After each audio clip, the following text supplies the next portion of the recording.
Fast, precise, and decisive. That is exactly how, today on January 3rd, a Delta Force Special Operations Unit carried out the capture of the President of Venezuela. The operation involved infantry units, naval vessels, helicopters, and aircraft. It all began with the encirclement of Venezuela by U.S. Navy forces, including aircraft carriers, cruisers, and submarines. All of this power was meant to send a clear message to President Maduro. There are no jokes when it comes to America. The United States supports a change of regime in Venezuela and offered Maduro the option to resign, but he refused. After that, planning began for a large-scale operation to seize Venezuela's capital. The mission was ultimately handed over to the CIA, which began building an intelligence network across Venezuela in an effort to locate where President Maduro was hiding. At the same time, the United States intercepted several boats and tankers transporting narcotics. They were seized or destroyed directly at sea. U.S. naval forces continued to tighten the encirclement, but Maduro remained defiant and refused to surrender.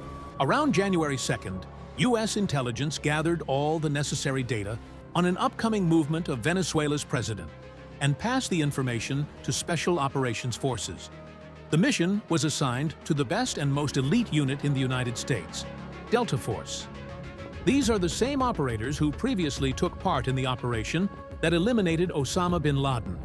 The Delta Force operates in extreme secrecy, recruits experienced soldiers from across the U.S. military, and is known for rapid, precise operations. Delta Force often works alongside the CIA and other special units, handling missions where failure is not an option. So, on the night of January 3rd, attack helicopters and transport aircraft took off from carrier-based airfields, including the USS Gerald R. Ford, the largest warship in the world. Helicopters carrying airborne troops headed toward the Venezuelan capital. From the ships, Tomahawk strikes were launched against military bases and air defense systems that could interfere with the landing of the elite assault force. After the initial strikes on military installations, a state of emergency was declared in Venezuela, and the army was placed on full combat readiness.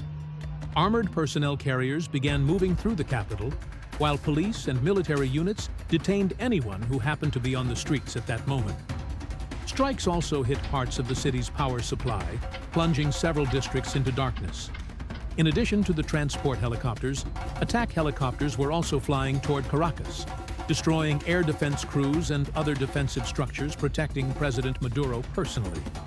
Once the route was cleared, helicopters carrying elite assault troops immediately moved in. The best soldiers, trained for years, possessing both physical strength and sharp tactical thinking, landed near the building where Nicolas Maduro was hiding. It was a temporary secret residence with a heavily fortified bunker, guarded by Maduro's mercenaries. After a brief firefight, more than 10 defenders were eliminated with no losses to U.S. forces.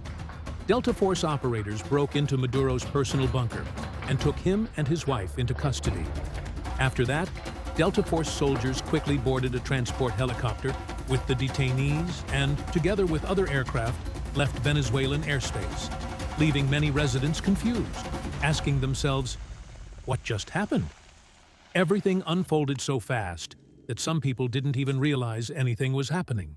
Once again, Delta Force and the U.S. Armed Forces demonstrated that they can impose their rules in the region and apply force wherever they deem necessary.